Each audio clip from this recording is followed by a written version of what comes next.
నారికేలాసవ్, సిద్ధు, మాధుక్ 1800 సంవత్సరాల పూర్వం మదిరలోని మద్యపాన ప్రియుల దగ్గర ఈ 3 రకాల బ్రాండ్ల మద్యం ఉండేది. ఎక్కువ తాగితే మత్తులో జోగుతూ ఉండేవాళ్ళు. మద్యపానం ఆరోగ్యానికి హానికరం. ఈ మద్యపాన వినియోగం తరతరాలుగా మన దేశంలో ఉన్నది.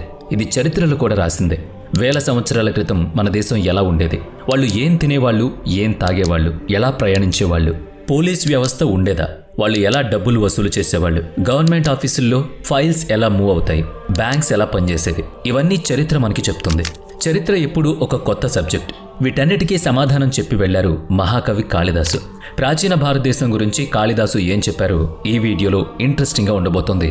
Don't miss it. కాళిదాసు యొక్క జీవితకాలంపై పరస్పర విరుద్ధమైన అభిప్రాయాలు చరిత్రకారుల్లో ఉన్నాయి. ఈ అభిప్రాయాల ప్రకారం కాళిదాసు అగ్నిమిత్రుడు అశోకుడు రాజ్యపాలన గావించిన మధ్యకాలమందు యాదవ కులంలో జీవించున్నాడని వాదన.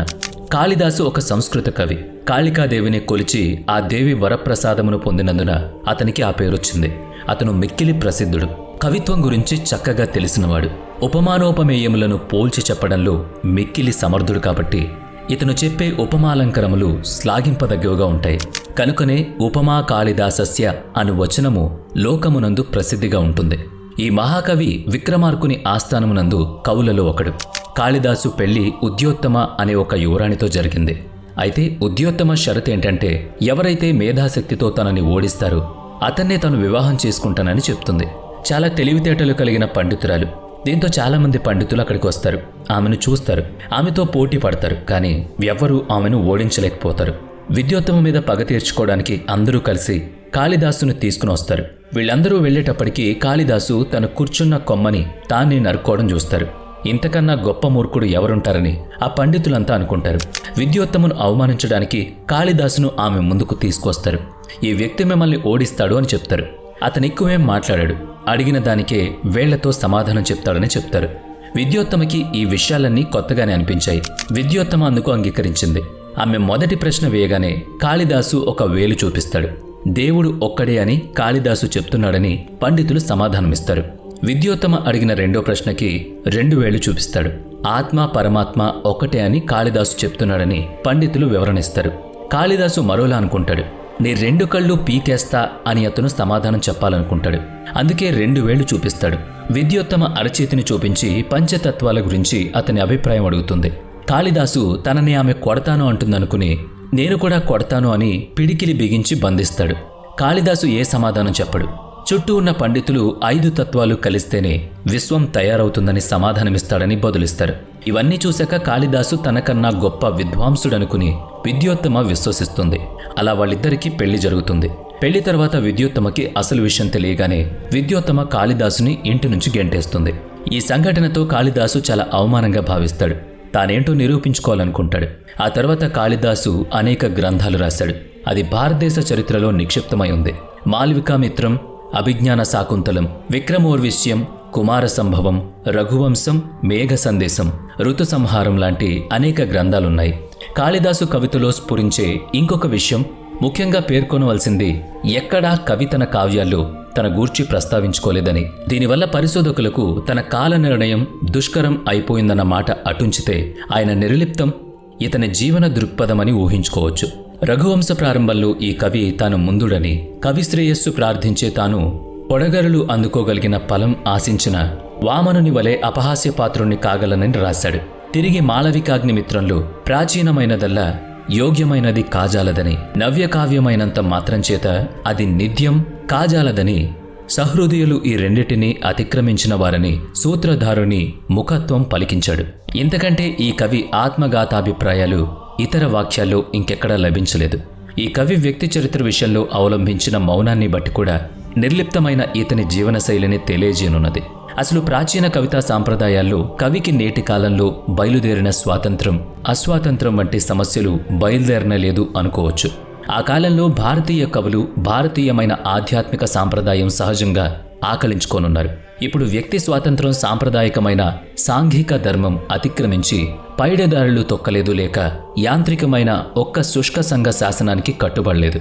అధార్మిక దృక్పథంలో సంఘ వ్యక్తులకు పరస్పరాశ్రితమైన సహజంగా పెంపొందింది. కనుకనే ఆ రోజుల్లో కవులెవ్వరూ వ్యక్తి చరిత్రలను తమ కావ్యాల్లో రాసుకోలేదని తెలుస్తోంది. అదీకాక భారతీయ ఆధ్యాత్మిక సాంప్రదాయాన్ని సంపూర్ణంగా ఆకలించుకున్న కాళిదాసు కవి తన వ్యక్తిత్వం విషయంలో గంభీరమైన ఉదాసీన్య వైఖరిని కలిగి ఉన్నాడు. కనుకనే ఈతని చరిత్ర నేటి పరిశోధకులకు ఇంత గడ్డు సమస్యగా పరిగణించింది. కానీ మహాకవి భౌతిక వ్యక్తి జీవితం కాలగర్భంలో మరుగున పడిపోయిన మనోహరమైన అతని ఆధ్యాత్మిక ధార్మికత ఈ రెండిటి మీద చాలా గొప్పది. రఘువంశంలో కేరళలో పండించే యాలకులు, లవంగాలు, ఇతర సుగంధ ద్రవ్యాల గురించి ప్రస్తావన ఉంది. కాళిదాసు రచనలు మామిడి పళ్ళ ప్రస్తావన అనేక సందర్భాల్లో జరిగింది. ధాన్యం, పప్పు గింజలు కాకుండా మాంసం, చేపలు కూడా తినేవారని అతని రచనల్లో కనిపిస్తుంది. గంగానది తీరంలో కనిపించే రోహిత్ అనే చేపల ప్రస్తావన ఉంది. చేపలను చాలామంది ఇష్టపడేవారని రాశారు. అంటే అర్థం మాంసాహారం తినే అలవాటు భారతదేశంలో ఎప్పటినుంచో ఉంది. కాళిదాసు మరో రచనలు మద్యపానం 3 రకాలుగా ఉంటుందని ఉంది. కొబ్బరి నీళ్లతో తయారు చేసే మద్యం, చెరుకుతో తయారు చేసే మత్స్య మద్యం, పూలతో తయారు చేసినటువంటి మద్యం, మామిడి పళ్ళు, ఇతర పూలతో పాటు సుగంధ ద్రవ్యాలను కూడా మద్యపానంలో కలిపేవారని కాళిదాసు రాశాడు. కాళిదాసు రచనల ప్రకారం ఆనాటి కాలంలో ఎక్కువగా తెలుపు, నీలం, నలుపు రంగులను వాడేవారని తెలుస్తోంది. మగవారు తలకి తలపాగా కట్టుకుని దోతీలు కట్టుకునేవారని తెలుస్తోంది. డబ్బులు ఉన్నవాళ్లు తమ తలపాగా మీద విలువైనటువంటి రాళ్లను పొదిగించేవారు. బట్టలను బంగారంతో నేయించేవాళ్లు. ఇందులో ఖరీదైనటువంటి బట్టల ప్రస్తావన కూడా ఉంది. ఆభరణాల గురించి కూడా రాశారు. ఎలాంటి ఆభరణాలు? నాణేలతో కూడిన ఆభరణాలకు ప్రత్యేకత ఉండేది. ముత్యాల హారాన్ని ముక్తావళి అని పిలిచేవారు.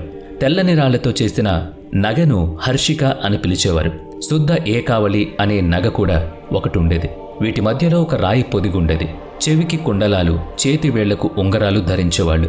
కాళిదాసు ఒక ప్రత్యేకమైన ఉంగరం గురించి ప్రస్తావించారు. అది పాము ఆకారంలో ఉండేది. అందులో ఆ ఉంగరం ధరించే వాళ్ల పేరు కూడా ఉండేది. స్నానాలు చేసే కంటే ముందు ప్రత్యేకమైన తైలాలు పూసుకునేవారని కుమార సంభవంలో రాశారు. దీన్నే అనులేపనం అనేవాళ్లు. మహిళలు ముఖం మీద తెల్లని లేపనం రాసుకునేవాళ్లు. పెదాలకు ఎర్రని రంగు కూడా పూసుకునేవాళ్లు. ఈనాటికి దాన్ని లిప్స్టిక్ అంటున్నాం. అద్దంలో లాగా మెరుస్తూ చూసుకునేందుకు పాత్రలనే అద్దాలుగా ఉపయోగించేవారు. ఆభరణాలను పెట్టుకునే పెట్టెను మంజుష అని పిలిచేవారు. కాళిదాసు రచనల్లో ఆనాటి వ్యాపార పరిస్థితి కూడా మనకు అర్థమవుతుంది. ఆఫ్ఘనిస్తాన్ లాంటి ప్రాంతాల్లో కొన్ని ప్రత్యేకమైన పూలు పండించేవాళ్ళు. పంజాబ్ లాంటి ప్రాంతాల్లో కలాం లాంటి ధాన్యాన్ని పండించేవారు. ఇది ఎక్కువగా అటవీ ప్రాంతాల్లో పండించే ధాన్యం. వర్షాకాలంలో వ్యవసాయం చేసేవాళ్ళు. పాండ్యం దేశం వాళ్ళు అంటే తమిళనాడు వాళ్ళు రత్నాల వ్యాపారం చేసేవాళ్ళు.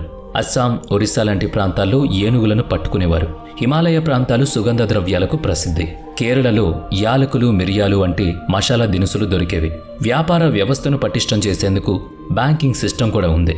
నిక్షేప్ అనే పేరుతో ఒక వ్యవస్థ ఉంది. ఈ వ్యవస్థ ప్రకారం ఒక వస్తువుని భద్రపరుచుకోవడానికి, తిరిగి తీసుకోవడానికి కొన్ని రూల్స్ ఉండేవి. అలాగే డబ్బులు కూడా దాచుకునే వ్యవస్థ ఉండేది. తర్వాత గుప్తుల కాలంలో ఈ వ్యవస్థ ఉన్నట్టుగా మనకు అర్థమవుతుంది. గుప్తుల కాలంలోని రచనల ప్రకారం కార్మికులు ఒక సంఘం గురించి కూడా ప్రస్తావించారు. ఈ సంఘం అవసరమైతే రుణ సౌకర్యం కూడా కల్పిస్తుందని ప్రస్తావన ఉంది. డబ్బులు కూడా జమ చేసుకునేవారని అర్థమవుతుంది. అంతర్జాతీయ సంబంధాల గురించి కూడా కాళిదాసు ప్రస్తావించారు. అభిజ్ఞాన శాకుంతలాల్లో రాజు వేటకు వెళుతున్న రాజులకు తోడుగా మహిళలు కూడా వెళ్లేవారని తెలుస్తోంది. ఇలాంటి ప్రస్తావనే మెగస్తనీస్ రచనల్లో కూడా చూడొచ్చు. మెగస్తనీస్ రచనలు కాళిదాసు కంటే 700 సంవత్సరాలకు పూర్వం. వీటికి తోడు పాలనా వ్యవస్థ ఎలా ఉందో కూడా తెలుస్తుంది. ఈనాటి ప్రజాస్వామ్య వ్యవస్థలాగా మాత్రం ఉండదు సుమా. మంత్రులు, ఆర్థిక మంత్రుల వ్యవస్థ ఉండేది. లంచాలు ఇచ్చే వ్యవస్థ కూడా ఉండేది. ఇలాంటి తప్పులు చేసిన వారిని శిక్షించే వ్యవస్థ కూడా ఉంది. ఇది కాళిదాసు కాలంలోని ఆర్థిక, సామాజిక, రాజకీయ స్థితిగతులు. వీడియో నచ్చితే లైక్ చేయండి, షేర్ చేయండి. ఇప్పటి వరకు మన ఛానల్ని సబ్స్క్రైబ్ చేయనట్లయితే ఇప్పుడే సబ్స్క్రైబ్ చేసుకుని పక్కనే ఉన్న బెల్ ఐకాన్పై క్లిక్ చేయండి. నెక్స్ట్ వీడియోలో మళ్ళీ కలుద్దాం. Thanks for watching.